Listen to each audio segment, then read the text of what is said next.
Putting aside our sorrow, we renewed our faith in the prophecy that other rings would be found, and see how our faith has been rewarded. The Covenant used to be the main threat, and it was a MacGuffin in the original Halo series because the real threat was the Forerunner legacy and the Flood itself.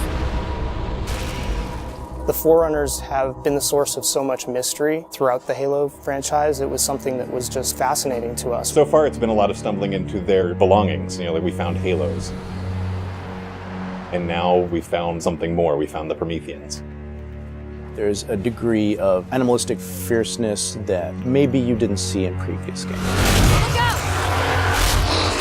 The conditions and the context are what pit a hero and antagonist against each other. For this game, we're going to get to see a lot of complexity to their civilization. From their worldview, what they're doing has to make sense. Trying to figure out ways to tell that story without interfering with the shooting aspect of it has been a really challenging thing. We've gotten glimpses of this Forerunner presence that was kind of always there, open as to whether it would ever erupt. And it did. We're trying to really take game systems and manipulate them and give them emotional coloring and context. We wanted to create something that could stand alone and be an enemy that is just as challenging, just as engaging as the Covenant has been in the past for Halo. A lot of that initial discussion was around if you had this incredibly evolved race and they were well beyond humanity, the Covenant, what would that look like?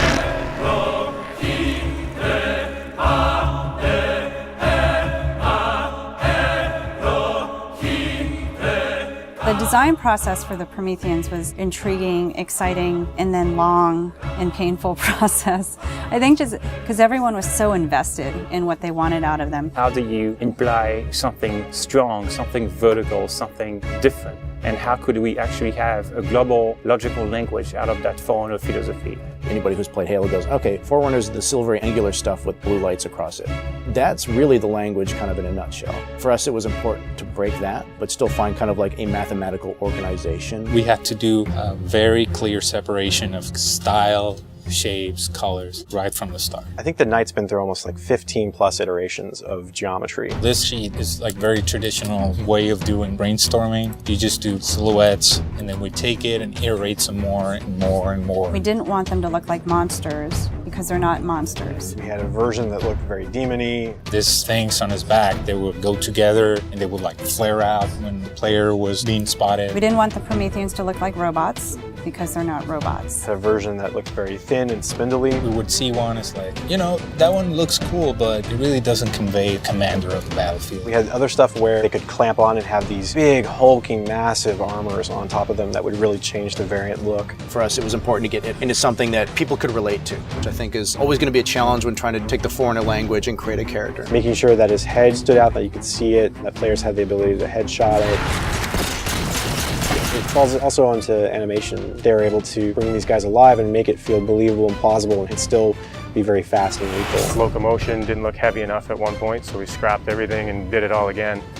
The Knight's like 12 feet tall, so if it doesn't feel heavy and menacing as it's walking around and doesn't intimidate the player, then we're not doing our job. There were not a lot of real-life elements that we could take. There are joints there, some of them are not physically connected. They're holed up with the space in between them, which is some of the features that the architecture has, which is big, massive buildings like floating, defying gravity. We wanted to keep some of that mystery and kind of the unknown in the characters as well. We even have the little micro driver arms in here, and then all the way to where we turn these layers off. We have the glowing skull. We thought it would be more of an impact if it's like a sarcophagus. It opens up and it's showing all this aggression.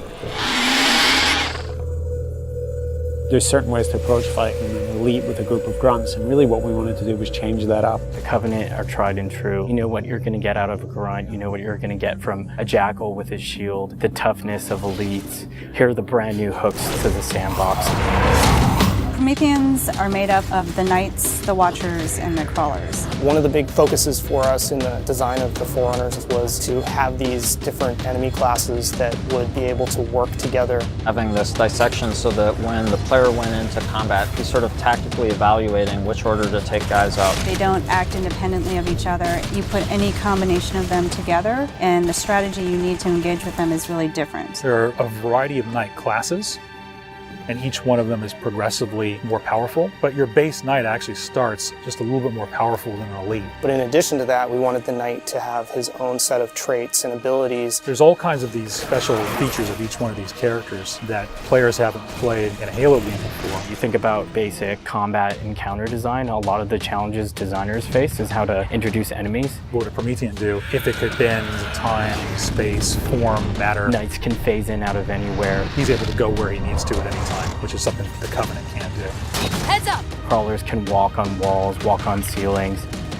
If a knight shield bursts, crawlers will come rushing at you and try and like melee the player to get more aggressive. These certainly slot into that grunt style combatant. And so there was certainly a want to make sure that we can get a lot of them on screen. If you let too many of them get together, they become a really formidable force. One-off, super fun to take out. All together, it's like a pack of feral dogs. Its mandibles, when it screams, will actually separate and float around in the air while it's howling. Animation added so much fresh behavior to this character. It's very exciting. The Watcher is definitely a support class. One of the things we wanted to do with the Forerunner characters was constantly have them mix up their tactics and make the player react to it. The Watcher is able to regenerate knights.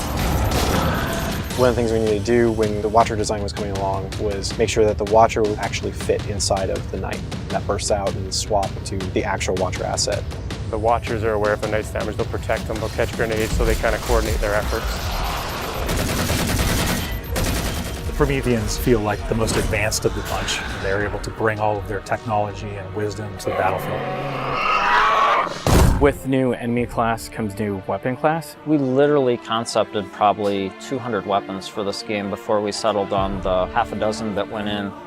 It's kind of like you've got that balance between humans' model of what a weapon's like and the desire to want to try and make something crazy and futuristic. We tried coming up with this perfect mix of stuff that was still relatable. You would still identify a weapon as a rifle or a shotgun or a submachine gun, even though they're almost magical.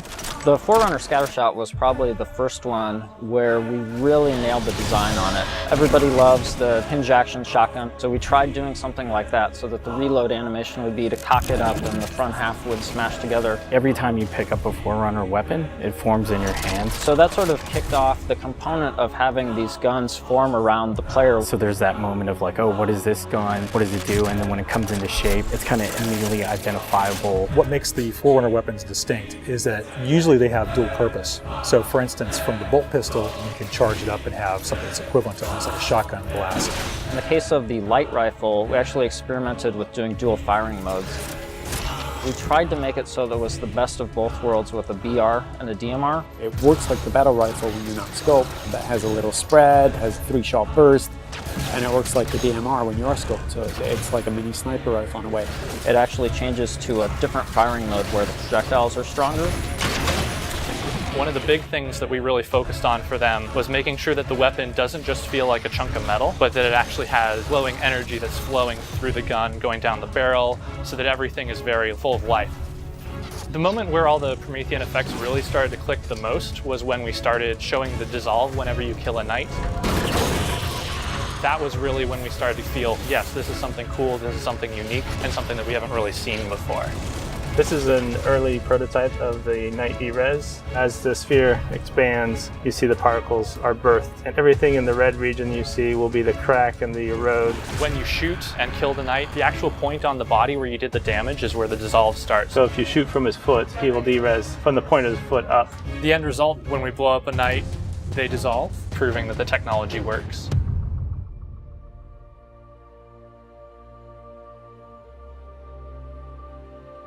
I look at the changes that we're making, and it really feels like we're making a sequel to Halo 3.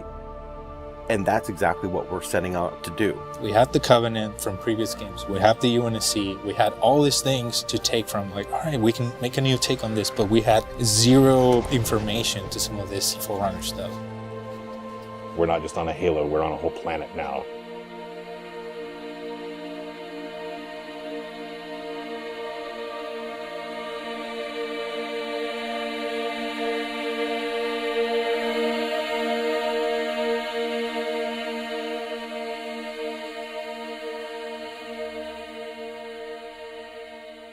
We're not just threatening one corner of the galaxy, we're threatening everything. We're listening to the fan feedback. We're incrementally evolving different aspects of the game design, but there's nothing really revolutionary. And I think that's important, because I think really good design is evolutionary, not revolutionary. And I think at some points we got in our heads with this game that we're just going to make another Halo. I don't think that's what people want. They may think they want that, but what they really want is something that speaks to the things that they love, but then provides them with something new.